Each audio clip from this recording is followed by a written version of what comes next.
야, 아직도 나물이 3가지밖에 안 됐어? 느려 터져서 원. 큰 며느리가 다 해야지. 네, 어머님. 15년간 시댁의 모든 제사, 김장, 명절 음식을 홀로 도맡아 온 첫째 며느리 지우는 고개를 숙인 채 대답할 수밖에 없었습니다. 끓는 사골 국솥 앞에서 쓰러져 팔에 심한 화상을 입었지만 시어머니는 꾀병이라며 발로 걷어찼고 둘째 며느리는 살 타는 냄새가 역겹다며 코를 막았습니다. 그런데 이 장면을 목격한 장남 민호가 식탁을 뒤집어 엎으며 폭발합니다. 15년이야. 지훈이가 이 집에서 종처럼 부려먹힌 게. 그날 부부는 시댁의 모든 연락처를 차단하고 집을 나섭니다. 그리고 김장날 배추 200포기가 산더미처럼 쌓인 시댁 마당에 첫째 며느리 대신 도착한 것은 단 한 통의 전화였습니다. 앞으로 김치는 사드세요. 저는 비행기 탑니다. 시어머니의 학대를 견뎌낸 며느리는 어떻게 인생을 뒤집었을까요? 친정어머니의 낡은 레시피 노트 한 권이 어떻게 수백억 원의 기적을 만들었을까요? 그리고 며느리를 종처럼 부려먹던 시댁 식구들의 최후는 어떻게 됐을까요? 사연 시작하기 전에 구독과 좋아요 눌러주시고 지금 어디에서 듣고 계신지 댓글을 남겨주시면 그곳에 행운과 건강이 가득하길 바라겠습니다. 오늘의 사연 시작합니다. 매서운 칼바람이 마당을 휩쓸던 김장철 이른 아침, 5톤 화물 트럭 한 대가 박 여사의 넓은 마당 한가운데로 요란하게 진입했습니다. 트럭 짐칸이 열리자 소금에 절여진 배추 200포기, 50kg짜리 고춧가루 포대, 생굴 박스들이 산더미처럼 쏟아져 내렸죠. 배달기사가 송장을 내밀며 말했습니다. 어머님, 여기 수령 사인 좀 해주세요. 배추 200포기에 고춧가루, 생굴까지 전부 맞으시죠? 박 여사는 송장을 낚아채듯 받아들고 휘갈겨 사인을 한 뒤 마당을 둘러봤습니다. 새벽 4시부터 비닐을 깔고 대기하고 있어야 할 첫째 며느리 지훈의 모습이 보이지 않았고 무채를 썰고 있어야 할 장남 민호의 그림자도 없었습니다. 박 여사가 이를 악물며 휴대전화를 꺼냈습니다. 이것들이 감히 김장날에 코빼기도 안 비춰? 해가 중천에 뜨도록 늦잠을 쳐자빠져자? 1통, 2통, 3통, 수십 통의 전화가 허공으로 날아갔습니다.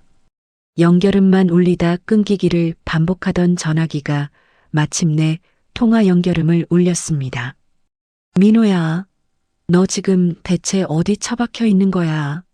배추가 200포기가 산더미야, 산더미. 내 마누라는 왜 안 와? 박 여사가 목청이 찢어져라 고함을 질렀습니다.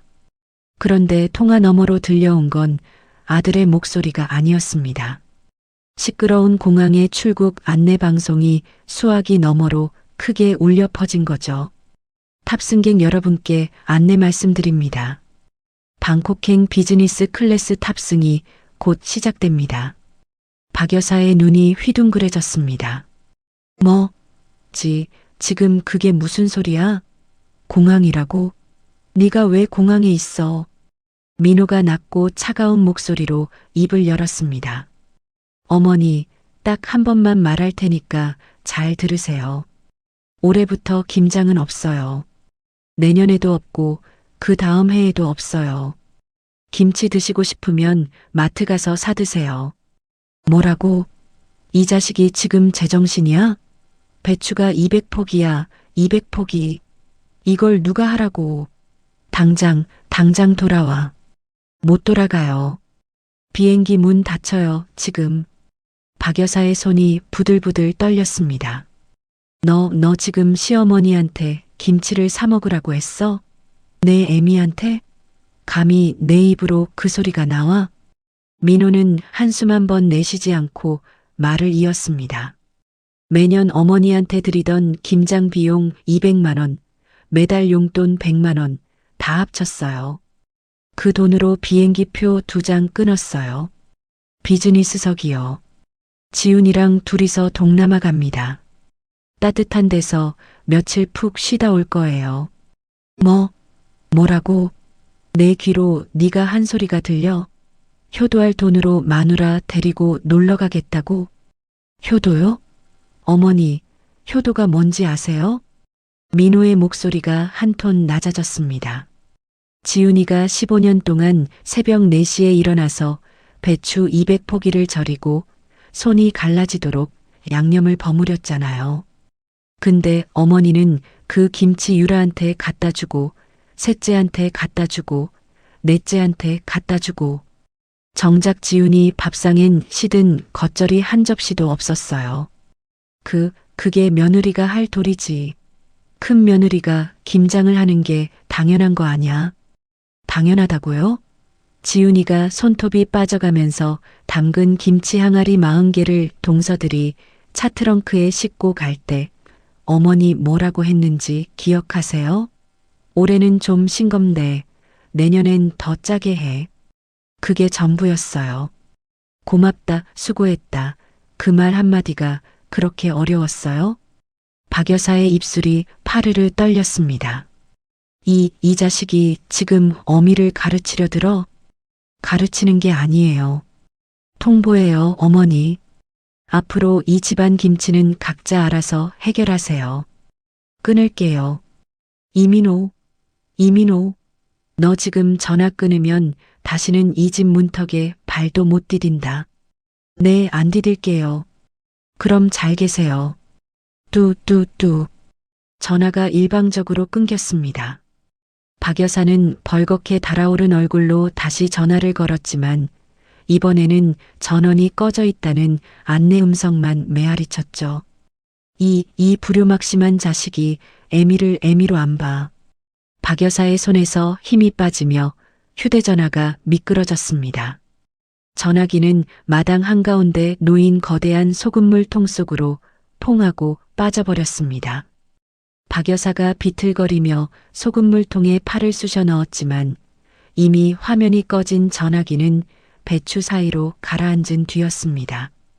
바로 그때 대문 밖에서 경적 소리가 울렸습니다.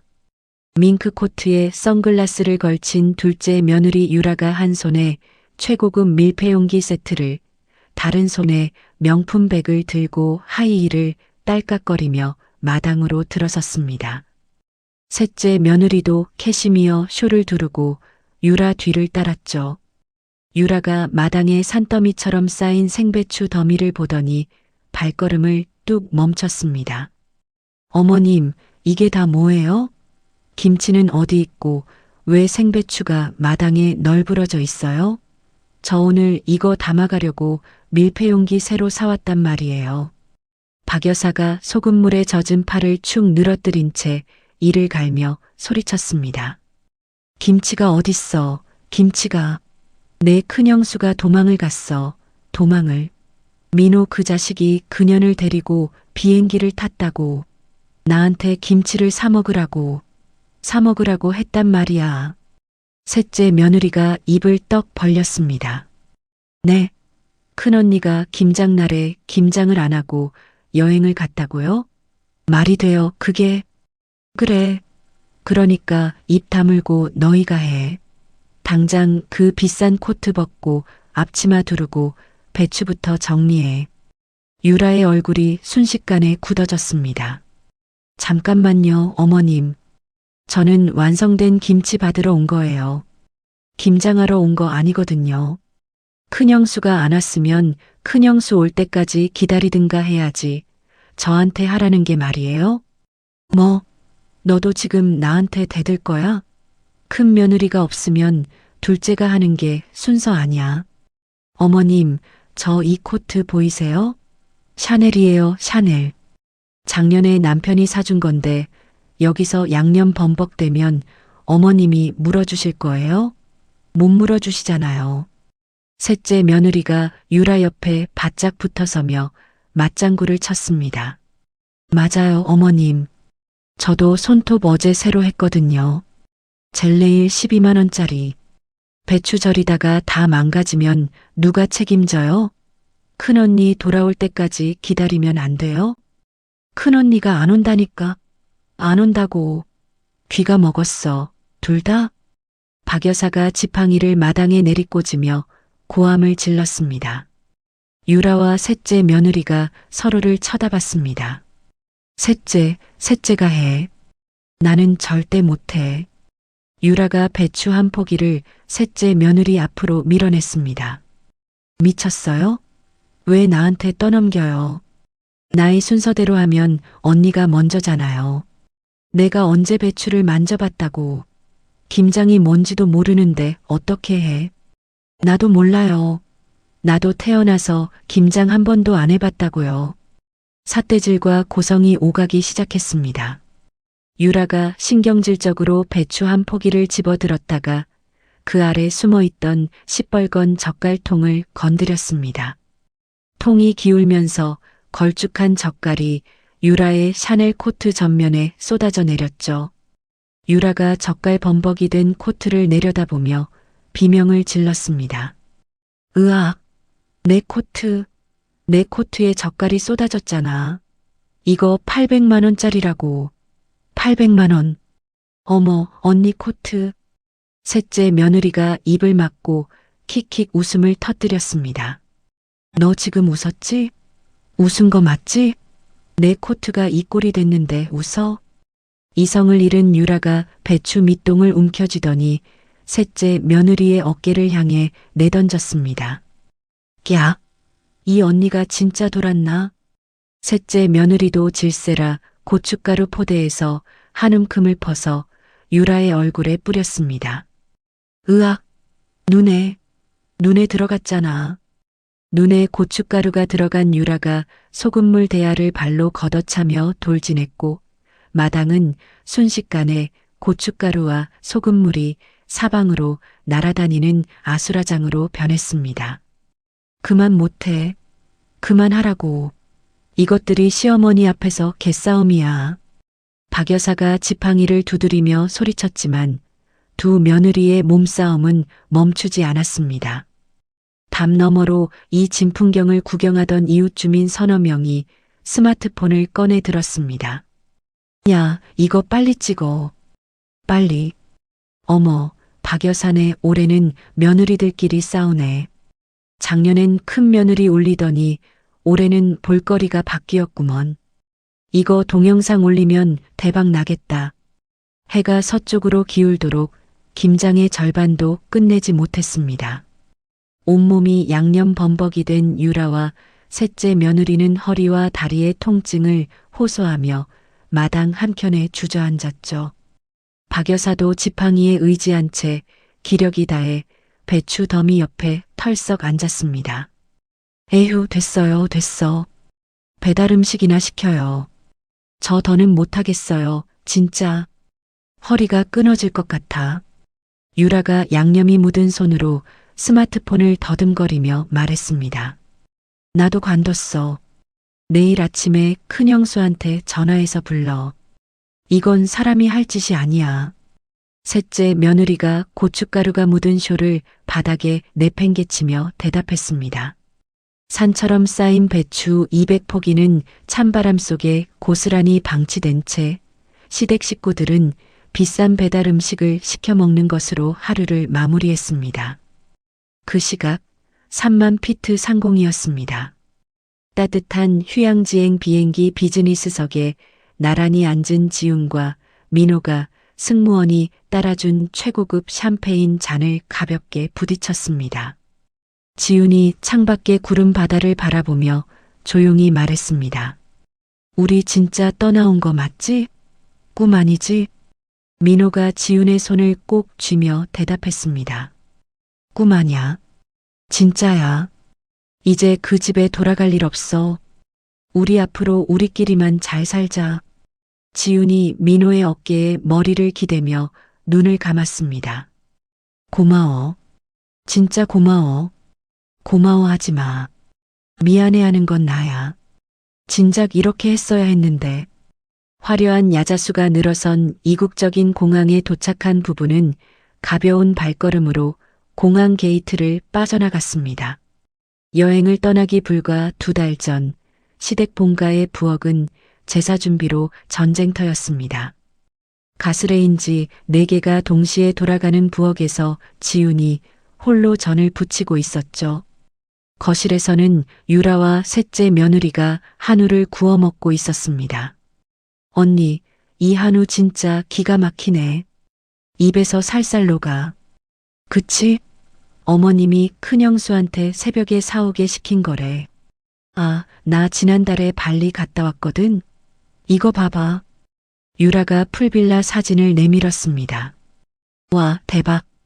나도 다음 달에 이탈리아 가려고. 어머, 진짜? 우리 같이 갈까? 나는 하와이 예약했는데. 두 동서의 웃음소리가 부엌까지 선명하게 들렸습니다. 지우는 입술을 깨물며 프라이팬 위에 전을 뒤집었습니다. 박 여사가 부엌에 들어서며 싱크대를 훑어봤습니다. 야, 아직도 나물이 3가지밖에 안 됐어?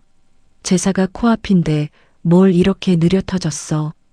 어머님, 혼자서 하다 보니 시간이. 남탓 말고 손을 빨리 놀려. 유라랑 셋째는 손재주가 없잖아. 큰 며느리가 다 해야지. 네, 어머님. 지훈이 고개를 숙인 채 다시 칼을 들었습니다. 그때 지훈의 휴대전화가 진동했습니다. 젖은 손을 앞치마에 닫고 전화를 받자 낯선 목소리가 들렸습니다. 김지훈님 보호자분 되시죠? 아버님께서 심근경색으로 쓰러지셨습니다. 수술비 최소 3천만 원 이상 준비하셔야 합니다. 지훈의 손에서 칼이 도마 위로 떨어졌습니다.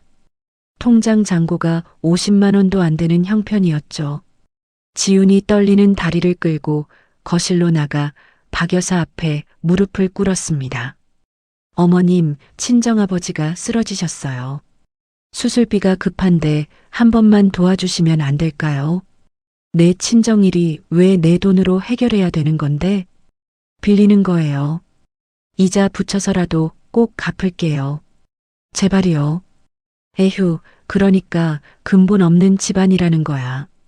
시집 올 때 빈손으로 와서 맨날 손만 벌려. 박 여사가 10,000원짜리 5장이 든 봉투를 지훈의 얼굴에 던졌습니다. 봉투가 이마에 맞고 바닥에 떨어졌죠.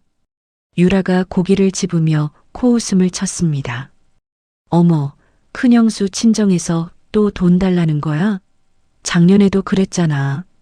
셋째 며느리가 맞장구를 쳤습니다.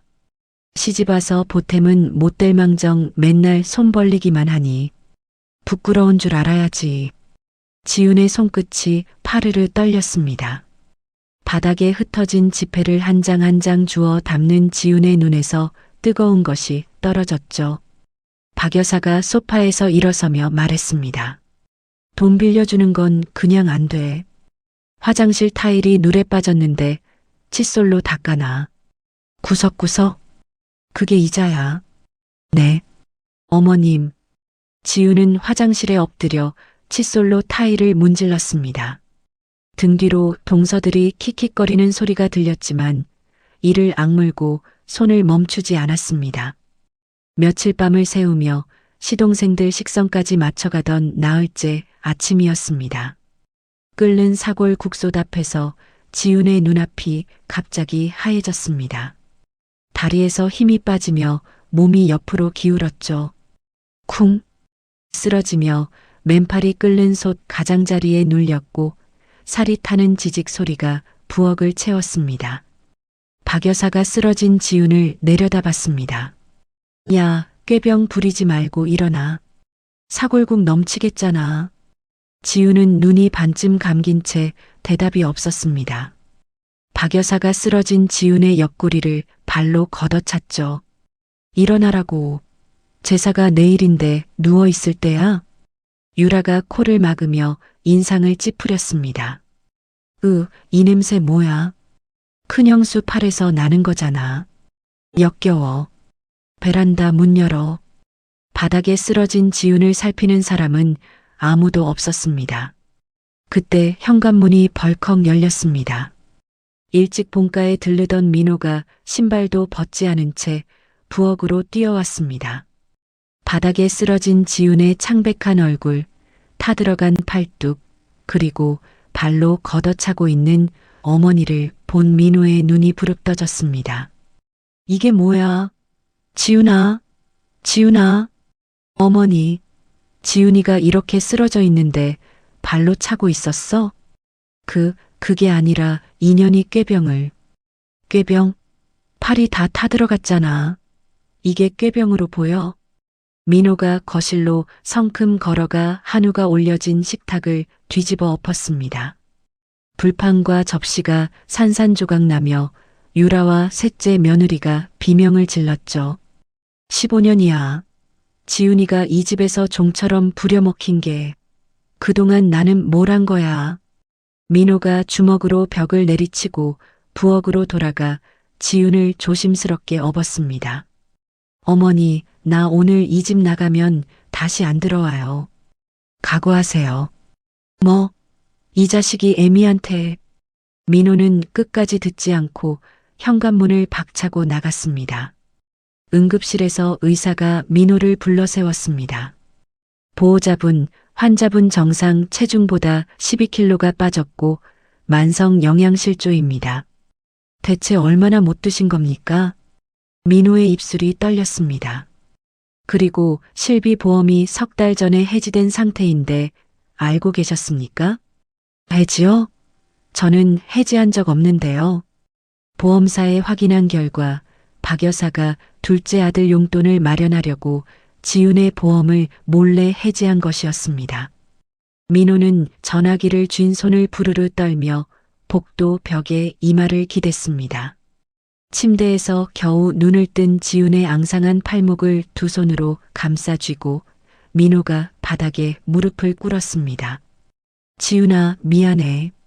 눈 뜨고도 못 본 내가 제일 나쁜 놈이야. 괜찮아. 나는 괜찮아. 괜찮긴 뭐가 괜찮아. 갈비뼈가 다 만져지는데. 시간만 줘. 반드시 다 바꿔놓을 테니까.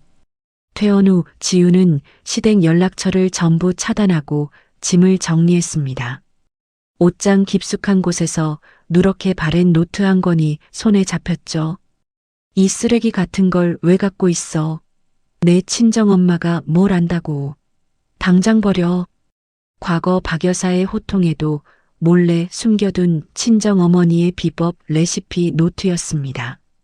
첫 장을 펼치자 정성스러운 손글씨가 빼곡히 적혀 있었죠. 지훈의 눈에 눈물이 차올랐지만 입가에는 작은 미소가 번졌습니다.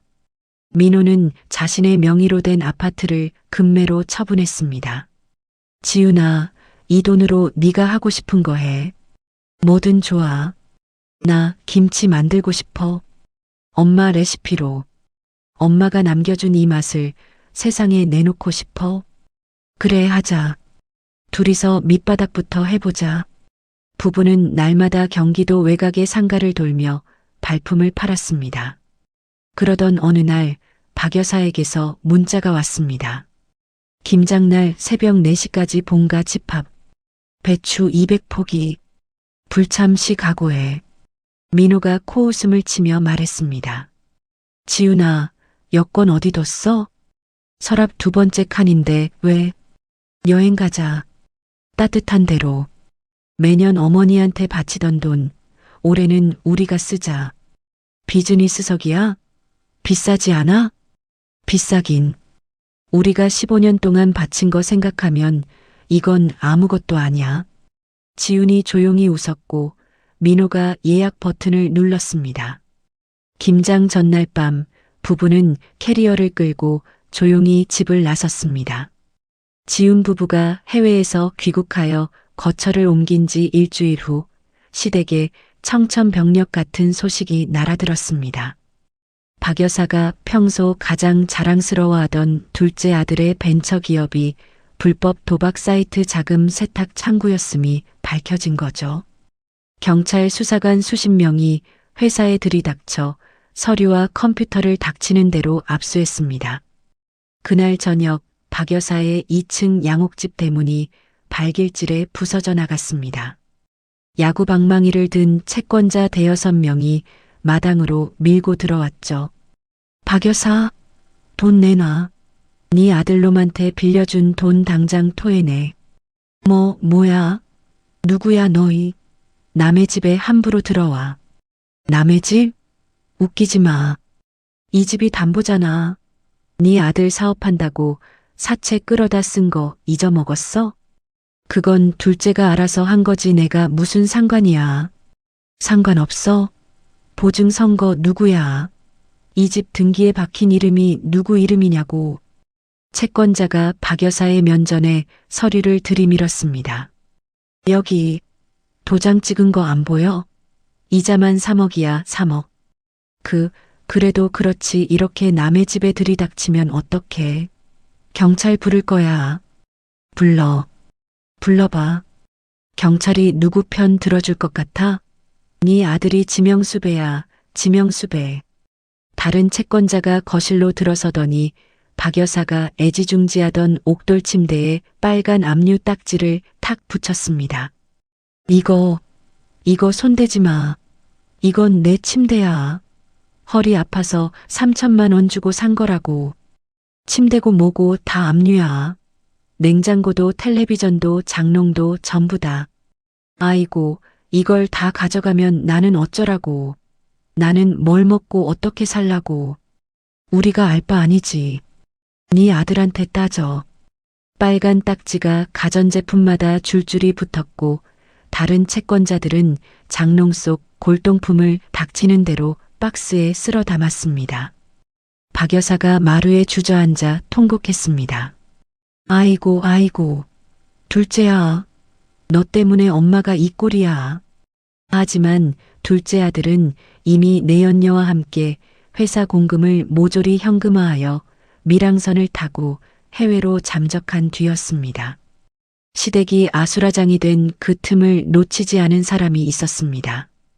유라였죠. 가장 먼저 달려온 유라는 채권자들이 거실에서 소란을 피우는 사이 살금살금 안방으로 들어가 벽 뒤에 숨겨진 비밀 금고의 번호를 눌렀습니다. 철컥. 금고 문이 열리자 금괴 여러 개와 현금 다발이 빼곡히 들어 있었습니다. 유라의 눈이 번쩍 빛났죠.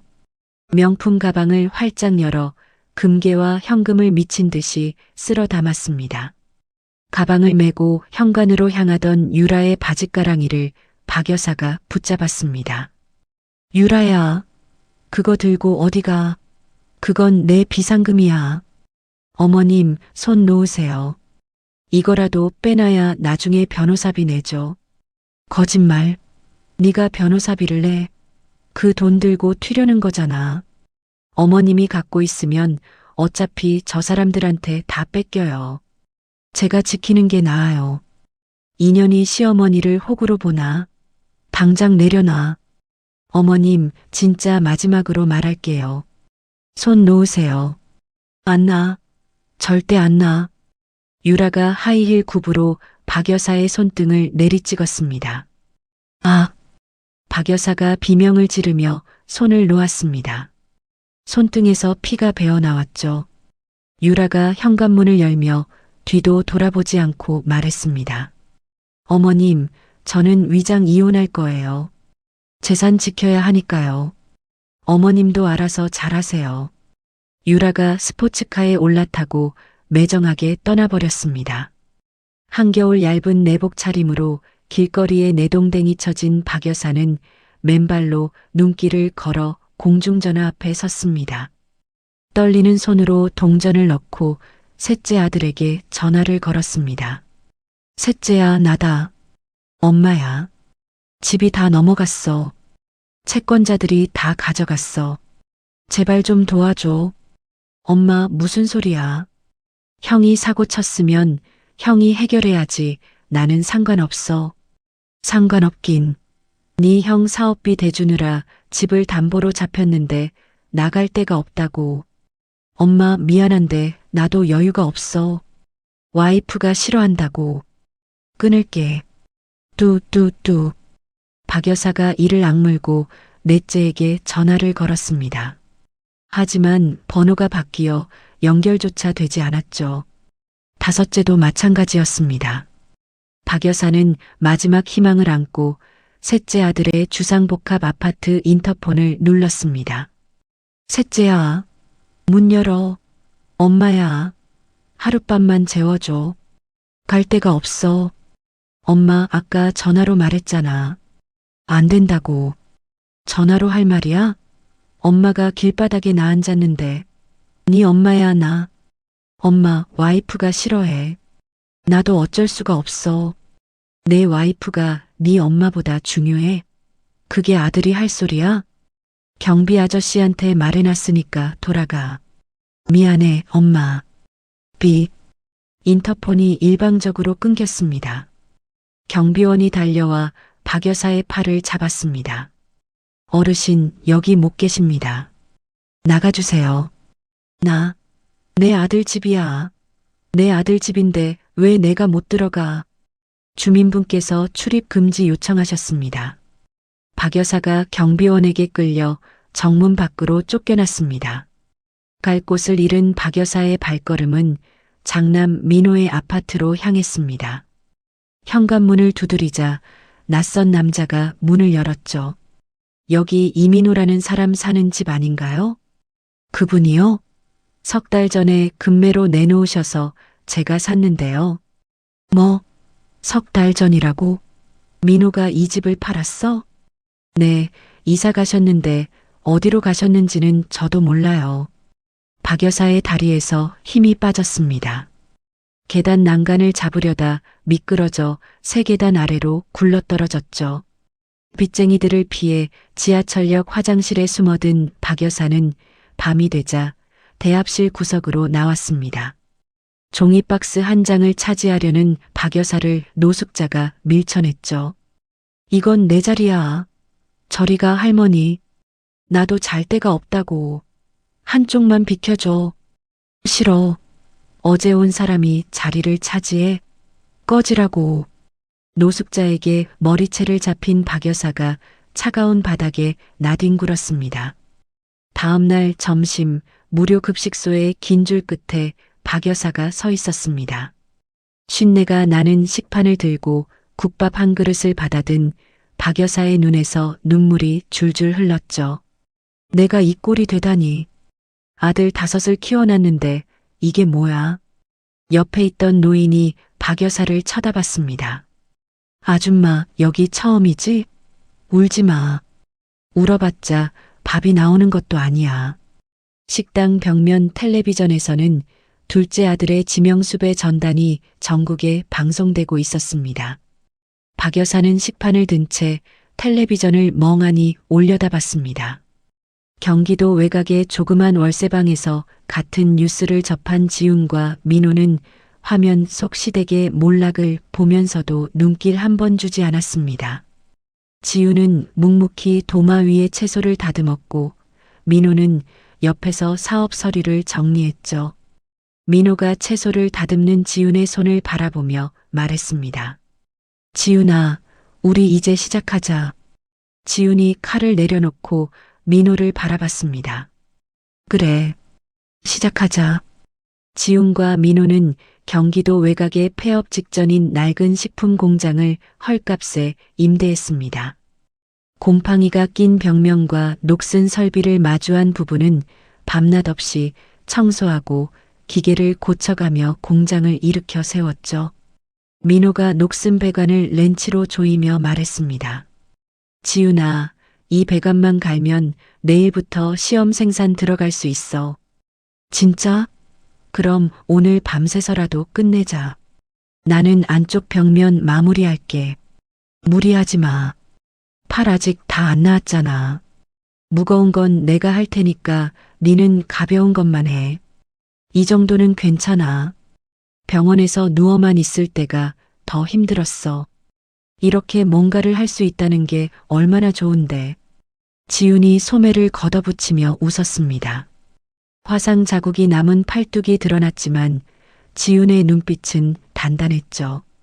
입소문이 조금씩 나기 시작하자 인근 대형 김치 공장 사장이 몰래 지훈의 공장 앞에 썩은 쓰레기를 투기하는 테러를 가했습니다. 다음 날 아침 출근한 민호가 공장 앞을 보고 이를 악물었습니다. 이 쓰레기 누가 버린 거야? 어제까지 없었는데. 여보, 이거 봐. 박스에 상호가 찍혀 있어. 옆 공장에서 가져온 거야. 지훈이 쓰레기 더미 속에서 상호가 적힌 박스를 꺼내 들었습니다. 이 사람들이 진짜 이런 식으로 나오는 거야? 우리가 뭘 잘못했다고. 잘못한 거 없어. 우리가 잘 되니까 배가 아픈 거지. 걱정 마. 내가 다 준비해뒀어. 민호가 공장 사각지대에 미리 설치해둔 적외선 카메라의 영상을 노트북에 띄웠습니다. 새벽 2시 옆 공장 직원들이 트럭으로 쓰레기를 싣고 와 투기하는 장면이 고스란히 찍혀 있었죠. 이게 다 찍혀 있었어? 여보, 네가 언제 카메라를 설치한 거야? 공장 계약하고 첫날에 달았어. 이런 일 있을 줄 알았거든. 이거면 충분해. 민호는 이 증거로 막대한 합의금을 받아냈고 그 돈으로 공장의 위생 설비를 최신식으로 업그레이드 했습니다. 지우는 친정 어머니의 비법 노트를 펼쳐놓고 김치 연구에 매달렸습니다. 15년간 시댁 식구들의 입맛을 맞추며 터득한 노하우와 친정 어머니의 레시피를 결합해 수십 번의 시행착오를 거듭했죠. 여보, 이거 한번 먹어봐. 이번에는 젓갈 비율을 좀 바꿔봤어. 지훈이 갓 담근 김치 한 조각을 민호의 입에 넣어줬습니다. 민호가 씹는 순간 눈이 커졌죠. 이거야. 이 맛이야. 지훈아, 이건 진짜 대박이다. 시어머니 집에서 먹던 것보다 100배는 낫다. 정말? 좀 더 손볼 데 없어? 솔직하게 말해. 없어. 이대로 가자. 이건 반드시 통해. 내가 장담할게. 그런데 이때 믿을 수 없는 일이 벌어졌습니다. 악명 높은 고발 유튜버가 지훈의 공장에 신분을 숨기고 잠입한 거죠. 공장의 쓰레기통과 창고까지 샅샅이 뒤진 유튜버는 예상과 전혀 다른 광경을 목격했습니다. 유튜버가 카메라를 끄고 지훈에게 다가왔습니다. 사장님, 솔직히 말씀드릴게요. 저 고발 전문 유튜버입니다. 제보받고 잠입 취재하러 왔는데요. 지훈의 얼굴이 굳었습니다. 제보요? 무슨 제보를 받으셨길래 여기까지 오셨어요? 중국산 재료 쓴다. 위생 상태 엉망이다. 이런 제보였어요. 근데 제가 창고 구석구석 다 뒤져봤거든요. 화학 첨가물 하나 없이 전부 국내산 최고급 재료만 쓰시더라고요. 그럼요. 저희는 처음부터 정직하게 만들었어요. 돌아가신 저희 어머니가 평생 적어놓은 레시피 하나만 믿고 시작한 거예요. 사장님, 솔직히 저도 10년 넘게 이 일하면서 이런 공장은 처음 봤습니다. 이건 고발이 아니라 극찬 영상을 올려야 해요. 허락해 주시겠습니까?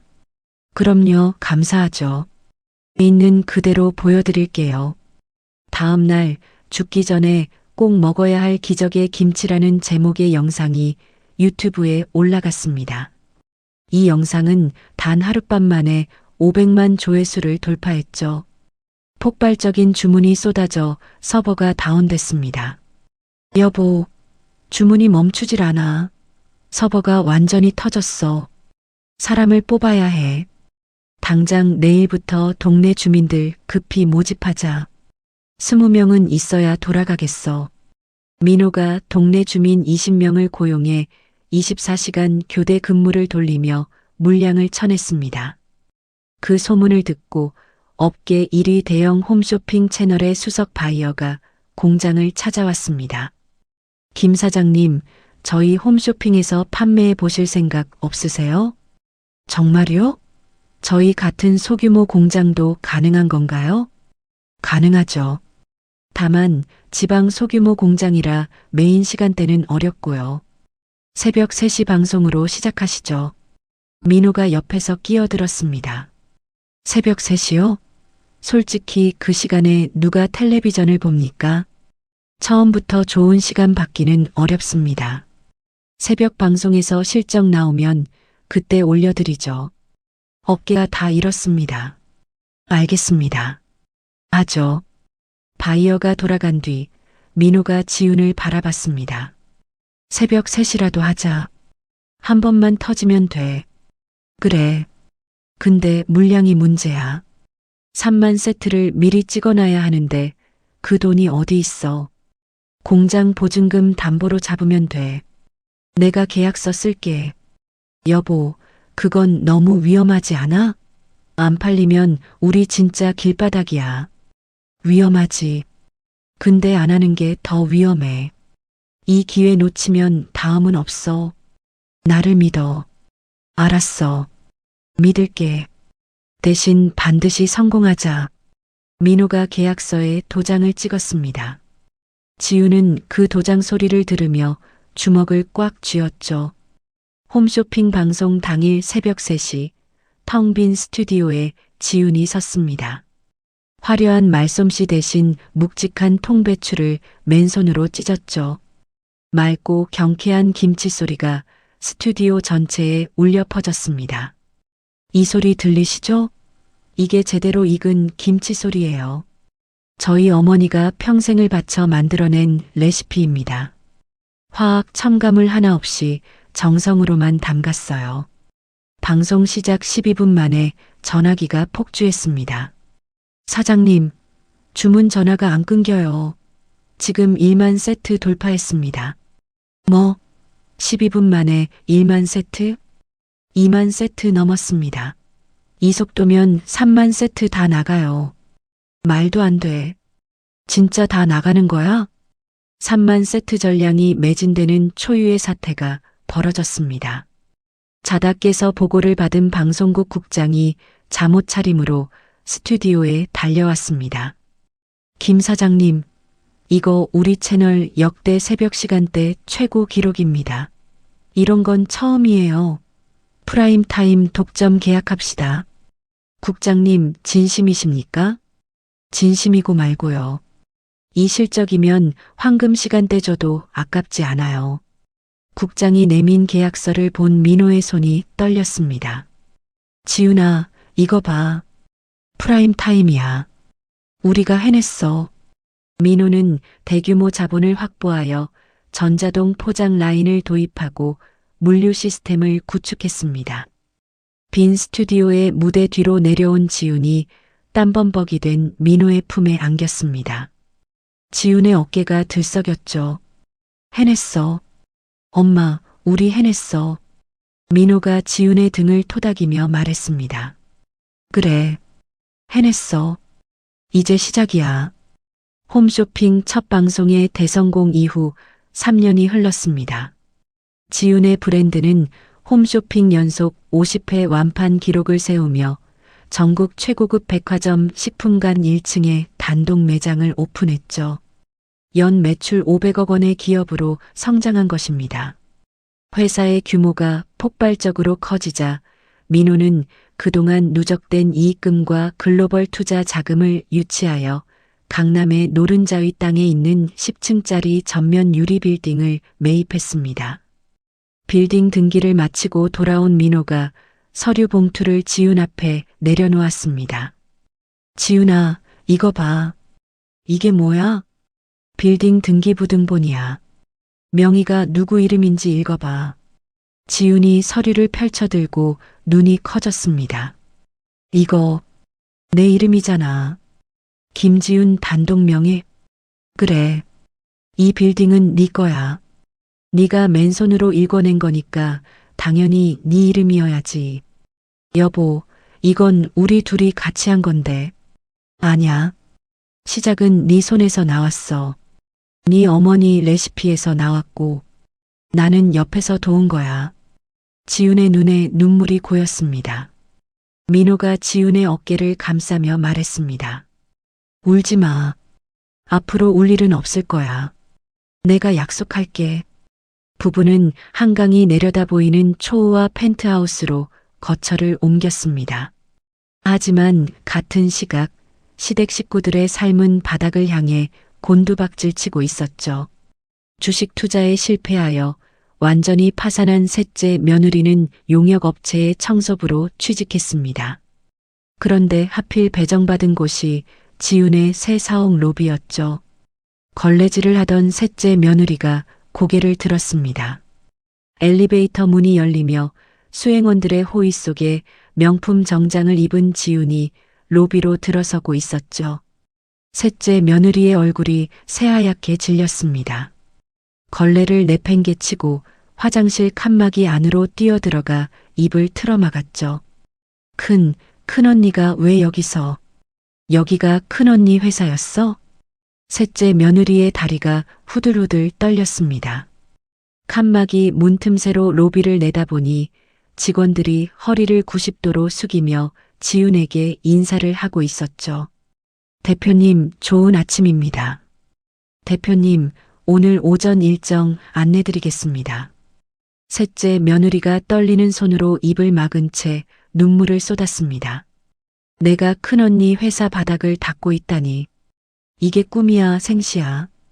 둘째 아들의 사기 행각에 연대 보증을 섰던 넷째와 다섯째 아들 역시 직장에서 쫓겨나고 신용불량자가 되어 고시원을 전전하는 처지로 전락했습니다. 회사 창립 기념일, 지훈과 민호는 최고급 호텔 연회장을 통째로 빌려 화려한 갈라 파티를 개최했습니다. 샹들리에 불빛이 쏟아지는 무대에 지훈이 올라 마이크를 잡았죠. 오늘 이 자리에 와주신 모든 분들께 감사드립니다. 저는 15년 전까지만 해도 부엌에서 전만 부치던 사람이었습니다. 연회장이 조용해졌습니다. 새벽 4시에 일어나서 김장 배추를 절이고 밤 12시까지 제사 음식을 만들고 그게 제 전부인 줄 알았어요. 근데 아니었습니다. 제 어머니가 남겨주신 레시피 노트 한 권이 제 인생을 완전히 바꿔놓았습니다. 지훈이 샴페인 잔을 높이 들었습니다. 앞으로도 정직한 맛, 정성을 다하는 맛으로 보답하겠습니다. 건배, 건배. 연회장에 박수가 쏟아졌습니다. 같은 시각 서울 외곽의 후미진 골목길이었습니다. 굶주림에 지친 박 여사가 편의점 앞을 서성이고 있었죠. 유통기한이 지난 폐기용 소시지 하나를 점퍼 소매에 몰래 숨기다 아르바이트생에게 덜미를 잡혔습니다. 할머니, 지금 뭐 하시는 거예요? 이거 훔치신 거잖아요. 아, 아니야. 이건 그냥이 어딨어요. 점장님 여기요. 편의점 점주가 달려와 박 여사의 소매를 뒤졌습니다. 할머니, 이런 짓 하시면 안 되지. 경찰 부를까요? 아이고, 제발 경찰만은. 배가 너무 고파서 그런 거야. 제발 한 번만 봐줘요. 안 됩니다. 나가세요. 당장 나가요. 점주가 박 여사의 뒷덜미를 잡아채 한겨울 눈 쌓인 빙판길 위로 내동댕이 쳤습니다. 다시 오면 그때는 진짜 경찰 부릅니다. 박 여사가 빙판 위에서 미끄러지며 엉덩이를 찧었습니다. 이를 악물고 기어서 빠져나온 박 여사의 눈앞에 지하철역 대합실 전광판이 보였습니다. 전광판에서는 백화점 광고 모델로 환하게 미소 짓고 있는 지훈의 얼굴이 크게 비치고 있었죠. 박 여사가 전광판을 향해 손가락을 떨며 외쳤습니다. 저 여자가 내 며느리야. 내 큰 며느리라고. 지나가던 행인이 박 여사를 힐끗 쳐다봤습니다. 할머니, 무슨 소리야? 저 사람이 할머니 며느리라고? 진짜야. 진짜라고. 저 여자가 우리 집에서 김치 담그던 년이야. 에휴, 또 이상한 할머니 나왔네. 가자가. 행인들이 고개를 저으며 지나갔습니다. 박 여사가 전광판 아래 주저앉아 주먹으로 바닥을 내리쳤죠. 이민호, 김지훈, 너희가 나한테 이럴 수 있어? 내가 너희 어머니야. 하지만 아무도 박 여사의 말에 귀를 기울이지 않았습니다. 한편 은신처에서 숨죽여 지내던 유라의 귀에 장남 부부의 엄청난 성공 소문이 흘러 들어왔습니다. 도피 자금을 다 날리고 몰래 미립국한 둘째 아들이 유라에게 전화를 걸었죠. 유라야, 나야. 형수가 500억짜리 회사를 차렸다며? 어머, 당신 한국에 있었어? 그래, 맞아. 큰형수가 김치로 대박이 났어. 강남에 빌딩까지 샀대. 그 돈이 원래 우리 집 돈이잖아. 어머니가 큰형수한테 김치 기술을 가르쳐 준 거니까 우리한테도 몫이 있어. 맞아. 나도 그 생각했어. 그냥 가만히 당할 수는 없지. 형제들 다 모아. 어머니도 데려오고 한번 크게 판을 짜자. 유라가 입꼬리를 올리며 전화를 끊었습니다. 악에 바친 둘째 부부는 몰락한 셋째, 넷째, 다섯째 아들과 길거리를 떠돌던 박 여사를 싸구려 모텔방으로 불러 모았습니다. 둘째 아들이 시커먼 담배 연기를 내뿜으며 입을 열었습니다. 자, 다 모였으니까 본론만 말할게. 형수 회사 지분 절반은 우리 몫이야. 어머니 이름으로 지분 요구서 넣고 안 받아들이면 로비에서 시위하는 거야. 넷째가 고개를 끄덕였습니다.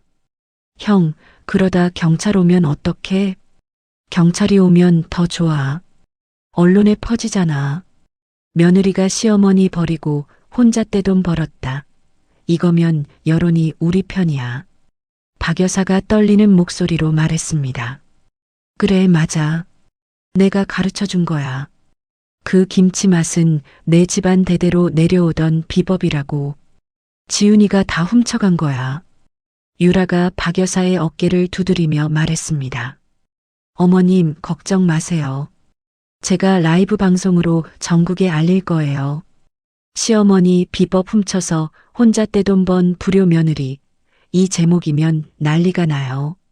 그래, 그래. 이번에는 내가 직접 가겠어. 내 눈으로 그년의 꼴을 봐야겠어. 모텔방 안에 음모의 공기가 가득 찼습니다.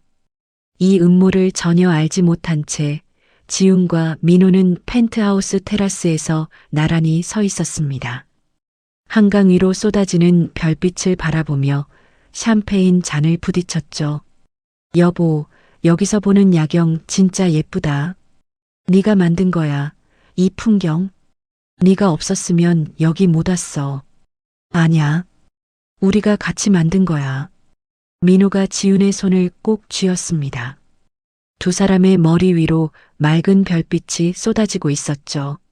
지훈 부부가 새 건물로 사옥을 이전하고 성대한 오픈식을 치른 다음 날 오후였습니다. 대리석으로 장식된 지훈의 회사 로비 회전문 사이로 박 여사와 4명의 시동생들, 그리고 유라가 험악한 덩치꾼들을 대동하고 막무가내로 밀고 들어왔습니다. 로비 안내 직원이 황급히 앞을 막았습니다. 손님, 여기는 사전 약속 없이는 출입이 불가합니다. 비켜. 내가 이 회사 대표 시어머니야. 시어머니가 며느리 회사에 오는데 무슨 약속이 필요해. 박 여사가 지팡이로 안내 데스크를 내리치며 소리쳤습니다. 넷째와 다섯째 아들이 붉은색 레커로 어미 피 빨아먹고 호의호식하는 불효자식이라고 적힌 거대한 피켓을 로비 중앙에 세우며 통행을 가로막았죠. 다들 보세요. 이 회사 대표가 시어머니를 길바닥에 내쫓고 혼자 떼돈을 벌고 있습니다. 넷째가 목청껏 외쳤습니다. 맞아. 우리 어머니 비법을 훔쳐서 만든 회사야. 불효자식들이 세운 회사라고. 다섯째가 맞장구를 쳤죠. 박 여사가 로비 바닥에 드러누워 지팡이를 휘둘렀습니다. 로비에 전시된 수천만 원짜리 도자기 화분이 지팡이에 맞아 산산조각 났죠. 지훈이 2년. 당장 내려와. 시어머니가 왔는데 숨어 있을 거야. 유라가 삼각대를 세우고 스마트폰 라이브 방송을 켰습니다. 여러분, 지금 보시는 곳이 그 유명한 프리미엄 김치 회사입니다. 이 회사의 대표 김지훈은 시어머니의 비법을 훔쳐서 혼자 떼돈을 벌고 친어머니 같은 시어머니를 길바닥에 내쫓았습니다. 이게 사람이 할 짓입니까? 언니, 시청자 수가 벌써 3,000명 넘었어. 셋째 아들과 동행한 악덕 변호사가 프론트 데스크를 주먹으로 내리치며 말했습니다. 나는 박 여사의 법률 대리인이요. 이 회사는 가족 공동 자산으로 구축된 기업이요. 지분 50%를 즉시 양도하지 않으면 내일 아침 모든 언론사에 제보하겠소. 맞아. 지분 내놔. 우리 목 내놓으라고. 셋째 아들이 변호사 뒤에서 고함을 질렀습니다. 로비의 소란을 보고받은 지훈과 민호가 전용 엘리베이터를 타고 내려왔습니다. 투명한 유리 엘리베이터 안에서 두 사람의 표정은 얼음처럼 차가웠죠. 엘리베이터 문이 열리자마자 박 여사가 달려들었습니다. 이년아, 네가 나한테 이럴 수 있어. 내가 네 시어머니야. 박 여사가 손톱을 세워 지훈의 얼굴을 핥히려 했습니다. 민호가 순식간에 박 여사의 어깨를 강하게 밀쳐냈죠.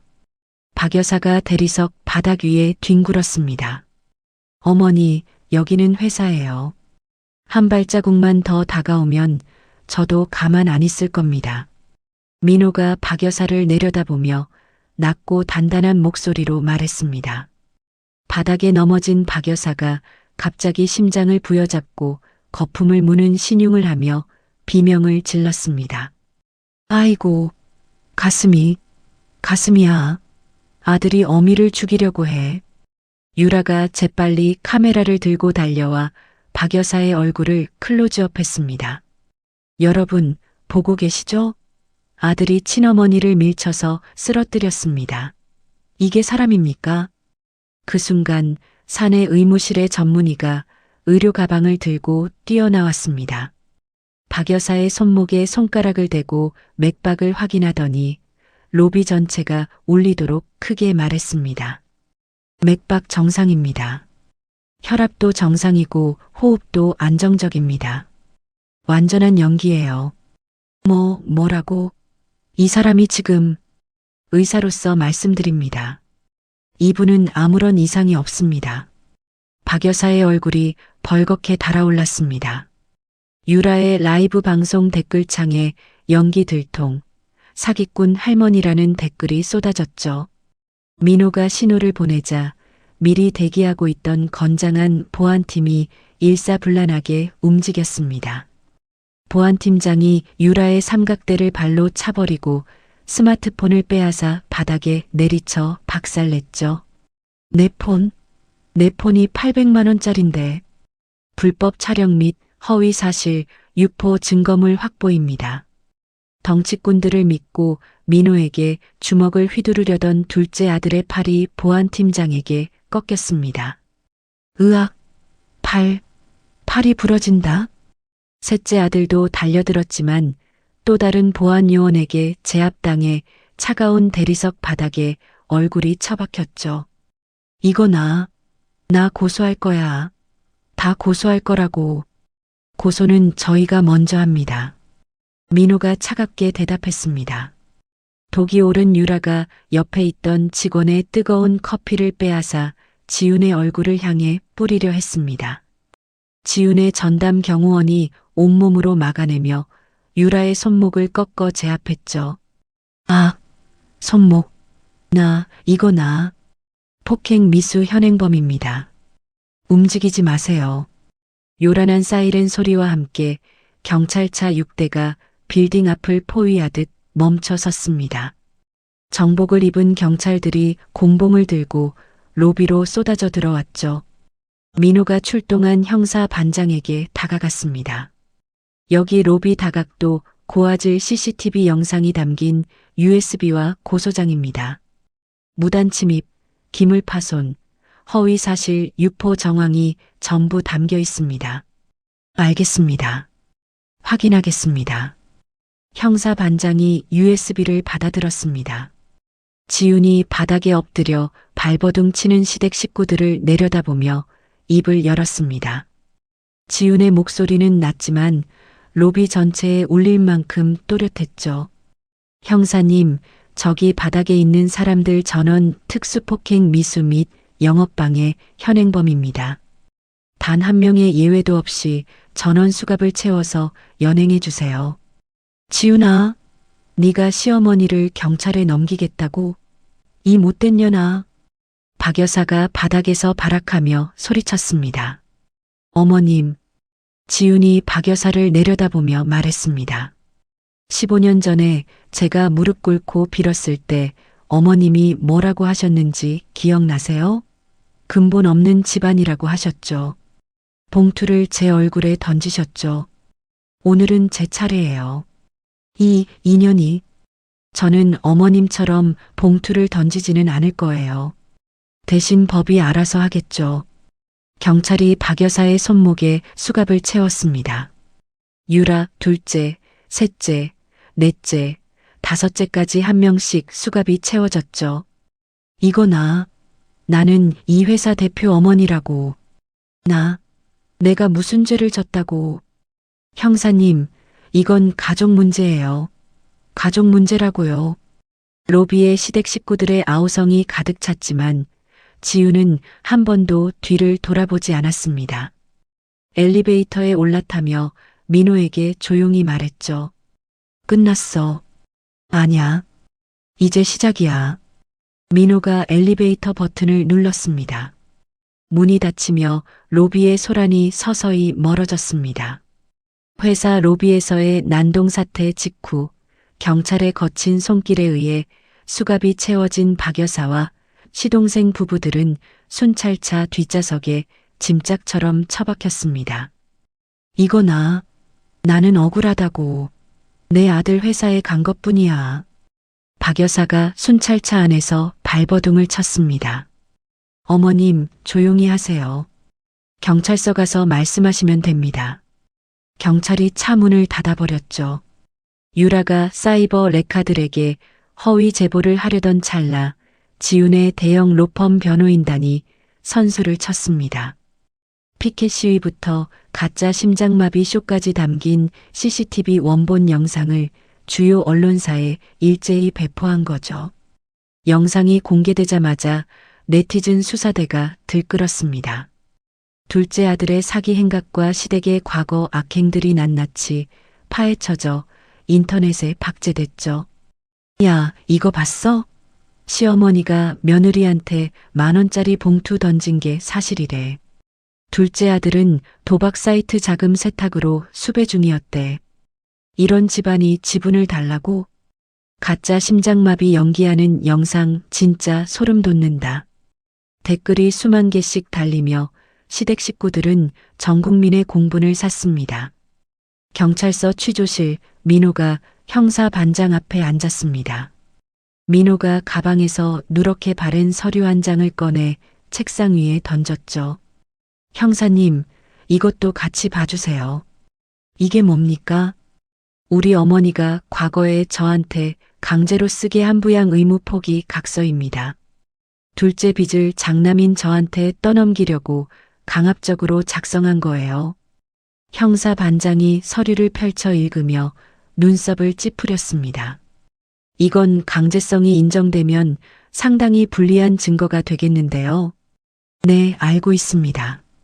어머니가 본인 입으로 가족이 아니라고 선언한 거나 마찬가지니까요. 민호가 담담하게 대답했습니다. 취조실 옆방에서는 유라가 형사에게 추궁당하고 있었죠. 최유라 씨, 당신 명의 해외 계좌에서 수상한 자금 이동이 포착됐습니다. 이게 뭡니까? 그건 생활비예요. 남편이 보내준 생활비. 생활비가 한 번에 5억씩 움직입니까? 거짓말하지 마세요. 유라의 얼굴이 새하얗게 질렸습니다. 지훈의 로펌 변호사들이 로비 난동건 외에도 유라가 과거 회계 장부를 조작해 빼돌린 비자금 장부와 자금 세탁 증거 자료를 담당 수사팀에 추가로 제출했습니다. 변호사님, 이 증거가 사실이면 상당히 큰 사건인데요. 전부 사실입니다. 자금 흐름 추적 자료도 함께 제출했으니 확인해 보시면 됩니다. 이 증거를 토대로 경찰이 유라의 비밀 은신처를 급습했습니다. 유라가 박 여사의 금고에서 훔쳐 숨겨두었던 수십억 원 상당의 금괴와 현금 다발 전액을 압수하여 국고로 환수 조치했죠. 이건 내 돈이야. 내가 합법적으로 받은 거라고. 합법적이면 왜 숨겨놨습니까?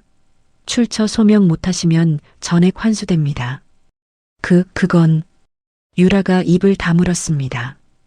빼돌린 전 재산을 몰수당하고 하루아침에 완전한 무일푼으로 전락한 유라가 경찰서 바닥에 주저앉아 오열했습니다. 어떻게 돈이 다 없어졌어. 다 없어졌다고. 변호인단은 회사 기물 파손 및 업무방해 명목으로 수백억 대의 민사소송을 청구했습니다.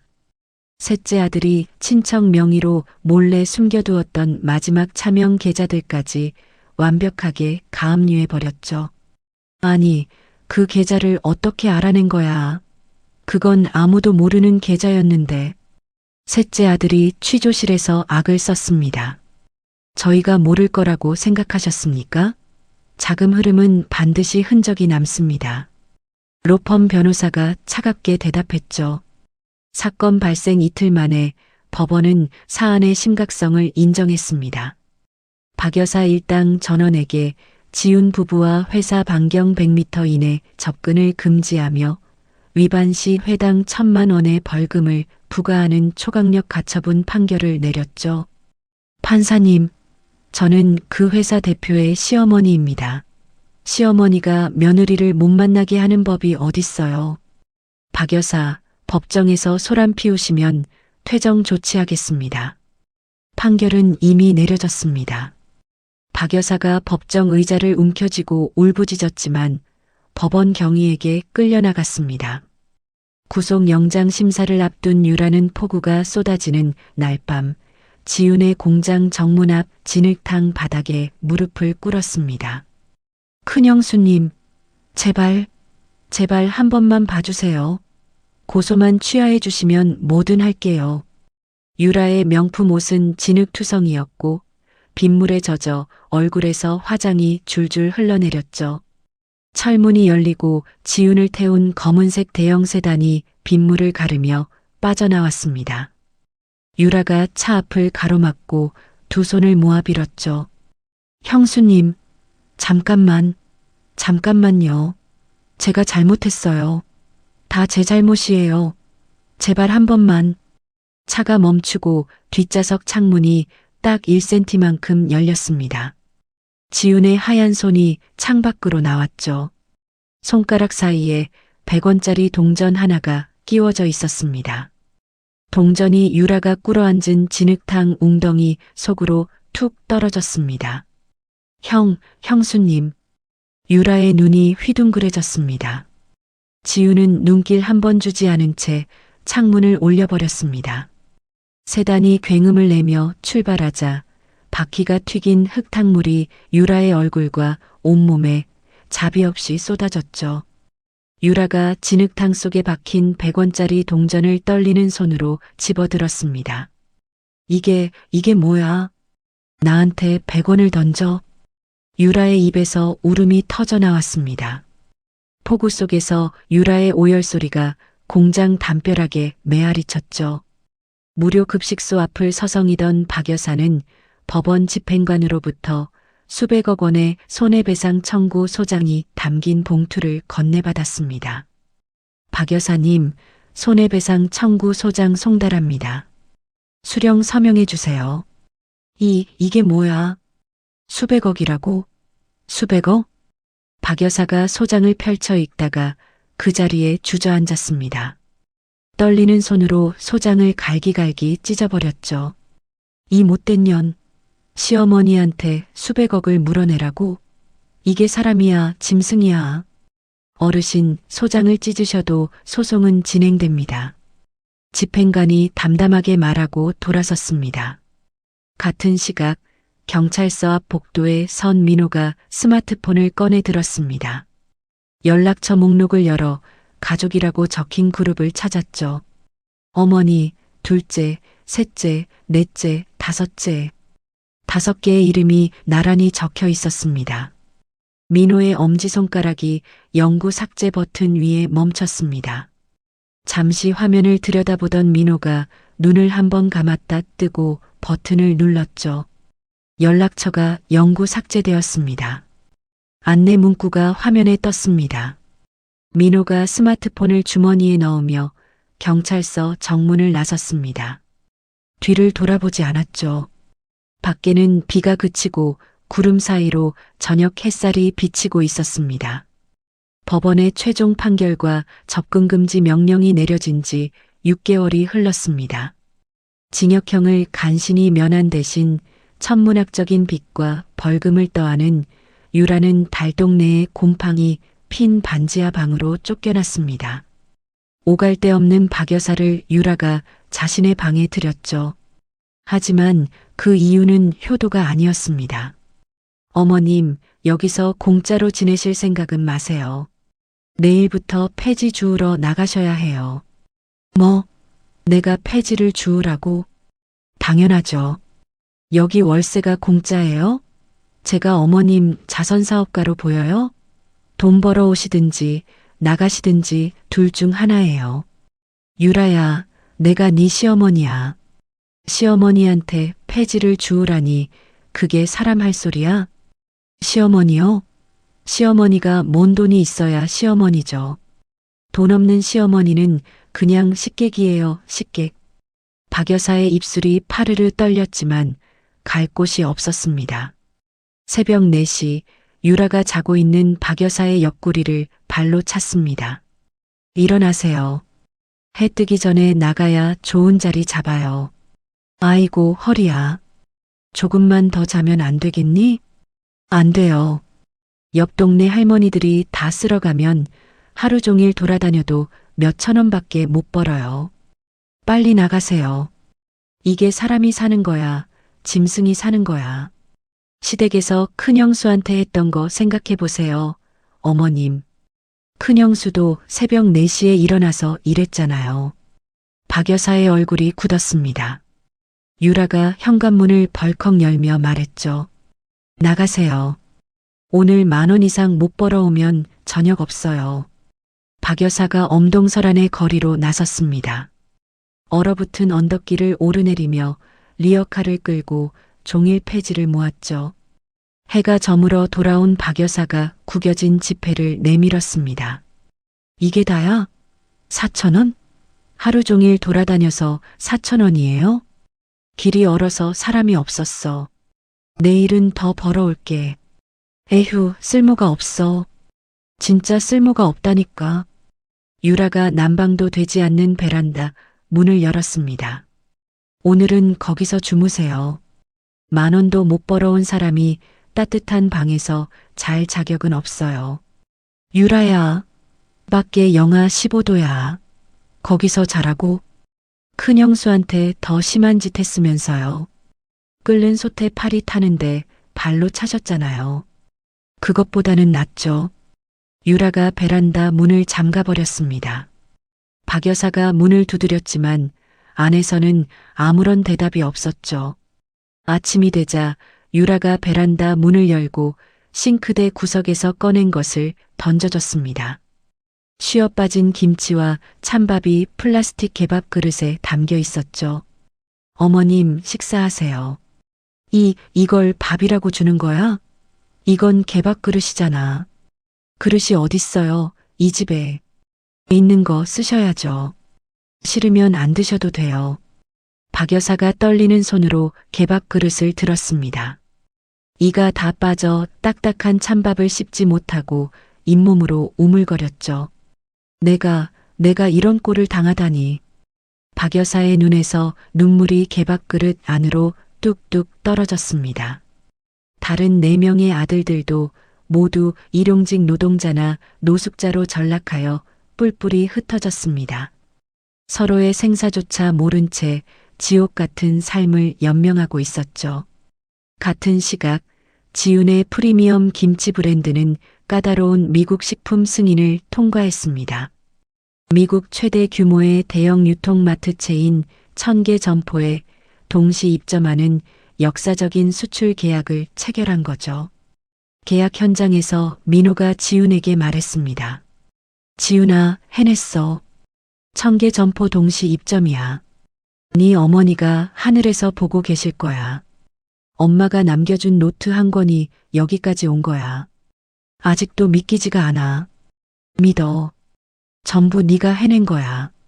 부부는 뉴욕에서 열리는 글로벌 비즈니스 갈라쇼에 초대를 받았습니다. 카메라 플래시 세례를 받으며 레드카펫을 밟았죠. 지훈이 민호의 팔짱을 끼며 말했습니다. 여보, 나 지금 꿈꾸는 거 아니지? 레드카펫이라니. 꿈 아냐. 우리가 만든 현실이야. 당당하게 걸어. 뉴욕 타임스퀘어 한복판의 대형 전광판에 지훈의 회사 로고와 얼굴이 송출됐습니다. 카운트다운 행사의 메인 게스트로 나선 지훈이 버저를 눌렀죠. 전광판이 환하게 빛나며 함성이 터져 나왔습니다. 여보, 저기 봐. 저게 우리 로고야. 타임스퀘어에. 봐, 잘 보여. 네가 해냈어, 지훈아.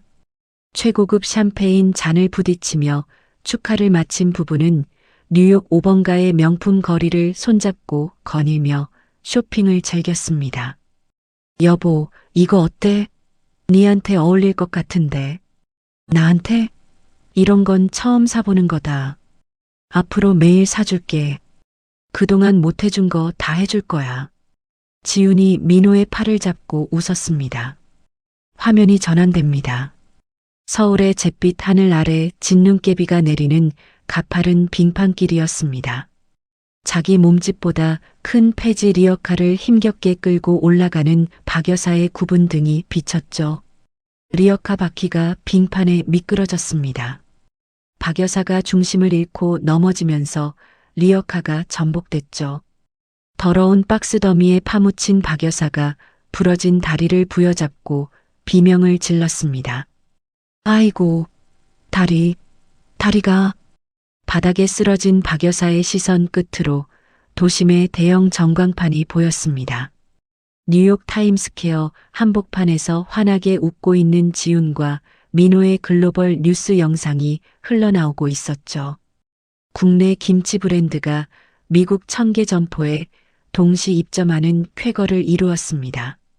대표 김지훈은 뉴욕 타임스퀘어에서 박 여사가 전광판을 올려다보며 입을 떨었습니다.